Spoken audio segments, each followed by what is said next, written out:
Holy shit, R7 just got ass blasted by GAM Esports in the latest game that just happened. I guess this team's just allergic to Rumble. I don't really know. This is another case where GAM just continued to trek along, drafting the way they do, and it's just like they're allowed to do that. It's kind of crazy, and I think it means that the meta is more subjective than I would actually think. And this is led by both games having GAM be a Rumble B1. And I don't think that necessarily it's the best champ in the game. Right? It could be that R7 are just allergic. I think their playstyle, it could be that GAM identified that their playstyle really gives this team a lot of trouble if Summit is not allowed to basically pop off and gain an advantage, and then maybe they play through that advantage, right? To be honest, I don't watch a lot of LLA, so I'm not gonna pretend like I comment too much. But in terms of overall drafting fundamentals, I think this makes sense because their strongest player, probably Summit's probably one of their strongest players at this point, right? And in this game, they go for the Gnar in order to kind of neutralize it, which is all right. And in GAM, yet again, they go for this chain where it seems that whenever the enemy team goes for like a poke sort of condition, GAM immediately just slam the Shyvana. And I think in this case, it's actually a little bit more illegal to go for the Shiv. But when you have Shiv and then you have winning lanes, it's really hard to really answer. And I guess GAM just kind of get away with it. Like, there's not much of a punish here. The Wukong jungle into the Shyvana is actually pretty ass. It's normally a counter pick jungler into AD junglers. It's like the antithesis. But when you pick into Shiv, it doesn't really achieve too much, right? Where you're not, you want to be invading the Shiv.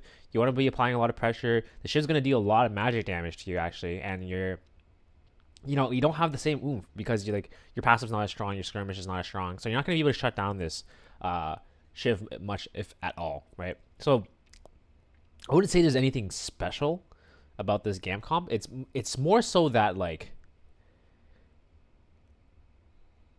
their champs are allowed to do what they do, and then because of that, they're able to just cash out. And usually Shyvana is one of the biggest cash out champions in the game.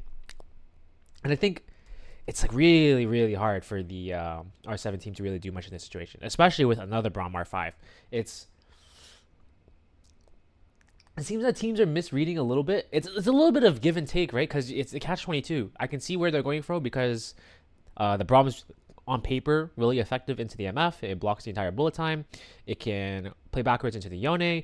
However, it's pretty useless into Rumble, and it's pretty useless into Shiv, right? Where you have really long range AoE magic damage, and if GAM, it's like Braum is mainly for those comps where you really want to peel back and you really want to create space for your team. But GAM are not really looking for that anyway, right? They're not pressed. That's why they have Poppy. The only there is it feels like it's a forward comp, but it's more about really being able to provide some threats and then also become a side lane annoyance, right? You can transition to Yone into a separate type of role, just in case if the comp doesn't necessarily pan out. They didn't fully commit. So that's what makes this comp wacky, but also something that they can tech pick into R7. Game 2, same deal. Equally allergic. They just banned Shiv. They're down to deal with Rumble again. This time, R7 goes for a little bit of a funky flex pick. I do like the adaptation, though, because they opt for the Ziggs and the Shiv is gone. So that chain where GAM can answer with the strong side jungle actually doesn't really apply anymore. And it's actually a decent opener. So at first, you would think they respawn Jhin into Jarvan. And if you're an AD carry player and you're put in that situation, you're definitely you're not too happy. Let's put it that way. They go for the Yone again. Overall, pretty well-rounded comp from both sides this time. I would say what's interesting is that I genuinely thought the Summit would match the Rumble with a Jace here, and which I would think that's actually not bad because you're trying to force your way out of this matchup. But it can be hard for Jace. But If you were to pick it, this would be the slot. And you can force a different game dynamic, right? If the first game didn't work where you go with an R, you can try something else, right? But they actually just end up putting it mid. I mean, yes, they ended up putting it mid, and they pick Kasante, which is arguably weirder, because now they leave themselves up the jungle counter pick. Their comp is weak to the forward nature. They don't decide to pick Braum this time as well, which is, I would say, is not too bad. But they end up banning Poppy when Gamma are the ones going forward, and they're cutting in turn. They're cutting off their own options in a sense, because they're preventing themselves from being able to create space, right? And when you go for a Ziggs comp, when I think about a Ziggs Jace comp, I instantly think that, okay, it's chill as long as you can create enough space, and take your time, right? But that's that wasn't what happened here, and they ended up going for Kasante self counter pick on R5. So I think there's a missed opportunity there. I would describe it as R7 drafting to not lose versus Gam, them drafting to win, and that's basically how this kind of transpired. So hopefully that makes sense to you guys. Well played by Gam, I guess.